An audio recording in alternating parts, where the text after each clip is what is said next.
ustedes. Pues esta semana en el panorama internacional no hay país en el que no se hable de Andrés Manuel López Obrador, el nuevo presidente, o el que será el nuevo presidente próximamente de México. Hemos visto una contundente victoria de este candidato que por primera vez va a llevar a un gobierno de México, la izquierda, al frente de un gobierno mexicano, con una contundente victoria, como digo, con cerca de más de 24 millones de votantes, le dieron su confianza, cerca del 53% de los votos, y una gran separación de votos con el segundo candidato, con Ricardo Anaya, que obtuvo 22% de los votos y solo le respaldó un importante número de votantes, 10 millones, pero con una gran diferencia. López Obrador hizo historia en México, no solo con esa victoria, sino con los anuncios de esta semana.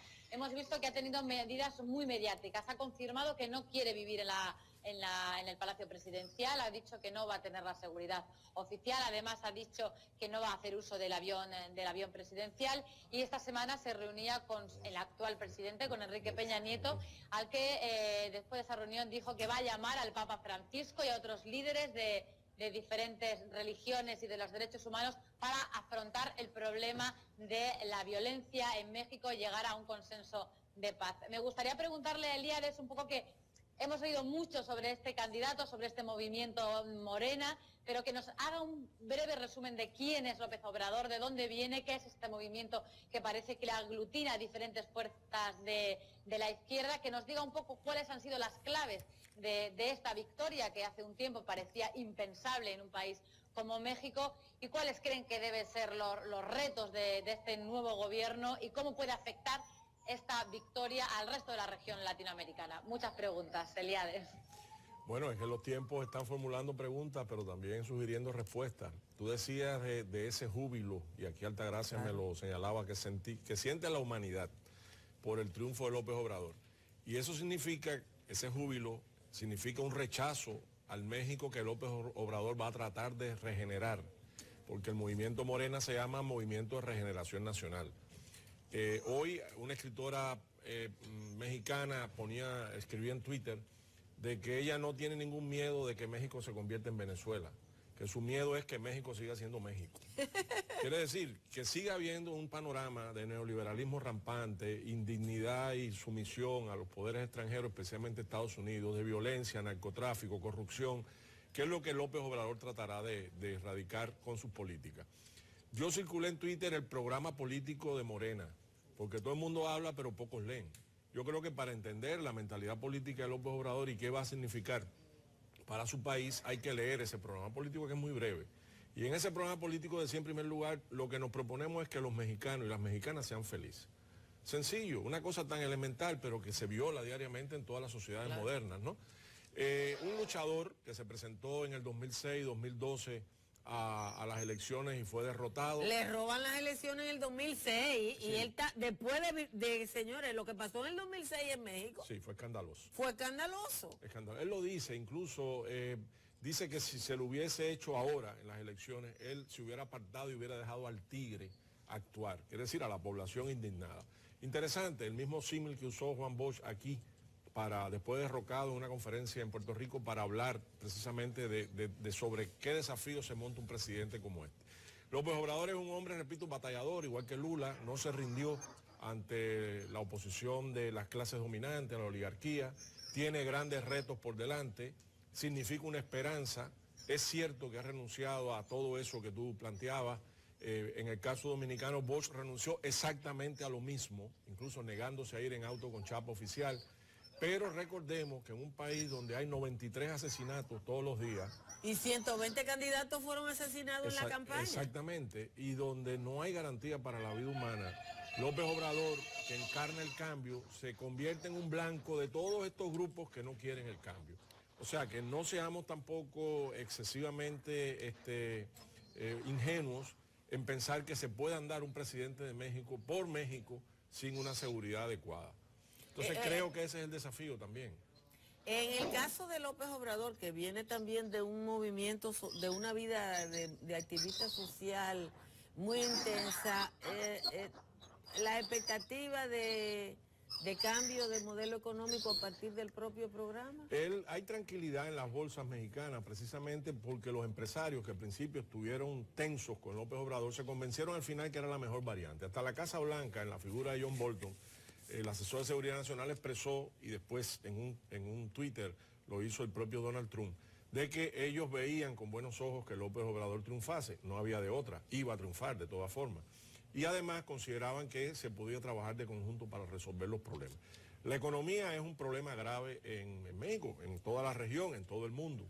López Obrador plantea en su programa de que va a mantener el trabajo cooperado entre el capital privado, las inversiones que no supediten el país a políticas de potencias extranjeras, y va también a potenciar formas alternativas de producción tipo cooperativa, va a rescatar, hará énfasis en el tema de la reforma agraria, hará énfasis en las inversiones en el sector productivo, para rescatar una economía que en algún momento fue una de las grandes potencias. De todas formas sigue estando entre las 15 economías del mundo. Muy poco crecimiento. Sigue estando entre las 15 más grandes economías del mundo, México, a pesar de todo este desastre que estamos viendo. ¿Sara? Pero os oigo, ¿me oís bien vosotros? Sí. Ahora sí.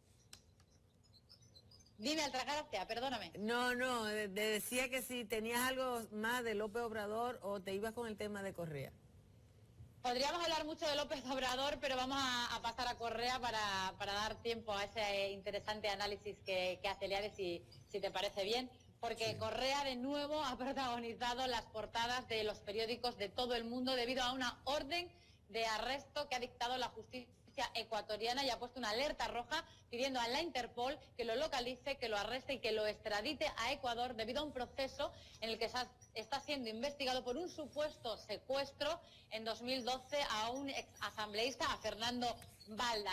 La justicia ecuatoriana había dicho que tenía que personarse ante la Corte de Quito cada 15 días y Correa se personó ante la embajada ecuatoriana en Bélgica, país en el que reside desde hace un año, que como sabemos está casado con una mujer de nacionalidad belga. Pues bien, ahora la justicia ecuatoriana dice que esa no comparecencia ante el Tribunal de Quito hace que haya que dictar una orden y meterle en prisión. El abogado de Correa ayer dijo que esto era una persecución, que no hay garantías en este proceso judicial y que desaconseja a su cliente que viaje a Ecuador por riesgo a que sea encarcelado y mantenido en prisión durante muchos años porque se le quiere apartar de la vía política. Correa ha dicho que es inocente, que no tiene vinculación con ese caso y que está haciendo una persecución judicial a políticos de nuevo en América Latina. Eso es lo que me gustaría preguntarte, Eliades. Por un lado, si nos podrías contar algo de ese conocido como caso Basa, quién es Fernando Basa y por qué acusa a Rafael Correa de secuestrarle en 2012 y si estamos de nuevo ante un caso de persecución política, persecución judicial a un político en América Latina, como el reciente caso de Lula, que ayer mismo decía que se iba a presentar de nuevo a las elecciones en su país. Mira, Sara, de no ser tan dramático lo que está pasando, movería a carcajadas la forma burda en que se está pasando cuenta o retaliación contra políticos de izquierda que han estado al frente de gobierno, cuyo principal delito ha sido sacar gente de la pobreza. El caso de Lula, el caso de la Kirchner, el caso ahora de Correa, el caso de Dilma Rousseff también. Esto es una práctica que se llama, ya en la guerra que estamos viendo, se llama lawfare, o sea, judicialización de la política. Lo que no logras en política, porque tus partidos o los que representan tus intereses no logran derrotar a estos candidatos, se está tratando de lograr ahora mediante jueces venales y mediante procesos amañados. Es lo que estamos viendo en el caso de Correa. Exactamente, es de manual lo que estamos viendo en el caso de Correa. ¿Quién es Fernando Balda? Bueno, Fernando Balda fue un hombre que en el 2006 todavía pertenecía a la Revolución Ciudadana de Correa, que de pronto se aparta del movimiento de Correa, empieza a hacer oposición a Correa, es acusado en un juicio por difamación contra Correa, pierde el juicio y en vez de cumplir su condena en el 2006 va huyendo hacia Colombia. En Colombia regresa luego a Ecuador, vuelve a irse a Colombia y sufre en el 2012 un extraño secuestro en un país como Colombia, donde a los que secuestran terminan o pagando o muertos. De pronto lo sueltan los secuestradores. Una cosa rarísima, lo sueltan, el hombre se va a su casa y regresa ahora. Y ahora en el 2018... empieza ya Correa, dejando de ser presidente, empieza a perseguir a Correa y tratar de abrir un juicio contra Correa por ese supuesto secuestro. Entonces, en realidad, ¿en qué se basa? Que fue en Colombia. Fue en Colombia.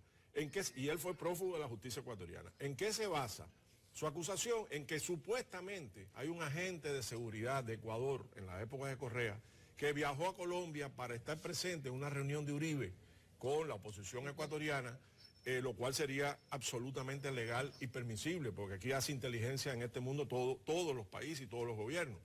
Y que luego ese señor estuvo al frente del secuestro. Ese señor ha sido detenido y se le propone entonces un pacto, fíjate como siempre es sobre la base de arrepentidos, gente que tiene mucho que perder si se queda en la cárcel y que acepta firmar lo que le pongan delante. Eso es todo el caso, no hay más. Correa ha desmentido esto, ha dicho que además estamos ante una farsa y está teniendo el apoyo. Hoy hay una gran movilización de partidarios de Correa en Quito para rechazar la medida y hay una gran movilización internacional. Ayer Lula le escribió transmitiéndole su apoyo diciendo que están haciendo lo mismo que me están haciendo a mí. Bueno, pero en este caso, en el caso de Correa, la verdad es que cuando yo vi que era por un secuestro en Colombia no lo entendí.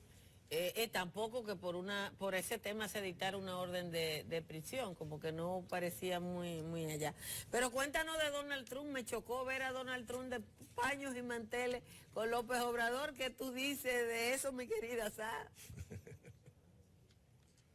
¿Sara? Semana en la que Donald Trump no protagonice algún escándalo por alguna declaración, por alguna llamada a algún presidente. Aquí en España se está hablando mucho de esas cartas que ha mandado a los países pertenecientes a la OTAN porque están poniendo poco dinero para la OTAN. Esta misma semana le veíamos en una reunión con el primer ministro de los Países Bajos decir que Estados Unidos pues iba a tomar medidas contra la Organización Mundial del Comercio, ni más ni menos, si no le trataban de la manera que ellos entendían que era justa. Voy a leer literalmente lo que dijo Donald Trump, porque con este señor nunca hay que tener cuidado con sus declaraciones. Dijo: espero que cambien sus caminos.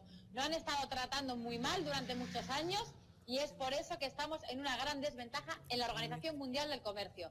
Nos estamos planteando todavía nada concreto, pero si no nos tratan adecuadamente, vamos a hacer algo.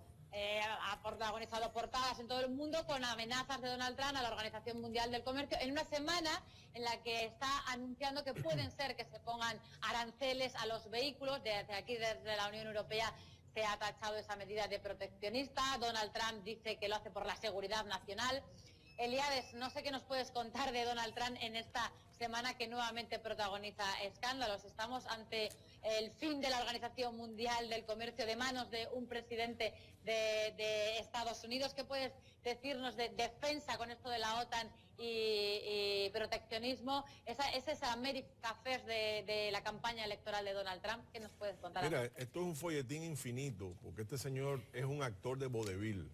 Realmente no estamos en presencia de un político serio, estamos en presencia de un improvisado, un empresario que está tratando de sacar ventajas económicas y su grupo político también, cultivando un electorado analfabeto y un electorado que además tendencias racistas. Hemos visto videos espeluznantes de los Estados Unidos en estos tiempos, discusiones en la calle, amenazas a latinos, amenazas a inmigrantes. Entonces, en ese panorama tan decadente, lo que hace Donald Trump es dar palos de ciego. En primer lugar, se está enajenando la voluntad de sus aliados europeos. Nunca se había visto, después de la Segunda Guerra Mundial, enfrentados a Alemania, Francia y otros países europeos con los Estados Unidos, todo lo contrario. A mí me hace reír la forma en que Trump habla de sí mismo y de Estados Unidos en la Organización Mundial del Comercio. Tal parecería que Trump es el presidente de un país del tercer mundo, que ha sido expoliado, aplastado, destruido por una organización hostil. Cuando la Organización Mundial del Comercio es la hechura y un instrumento de los Estados Unidos a partir de la Segunda Guerra Mundial, tras los acuerdos para crear un nuevo orden basado en la realidad geopolítica del momento. Entonces, es una farsa. La economía norteamericana tiene serios problemas, tiene más del 100% del Producto Interno Bruto como deuda pública. Los chinos son dueños del 18,2% de esa deuda pública. Y lo que está tratando Donald Trump es por la fuerza, mediante acciones políticas, mejorar la situación económica de los Estados Unidos sin importar los costos internacionales. El aislacionismo es una línea recurrente en la política norteamericana y es una línea perdedora en la política norteamericana.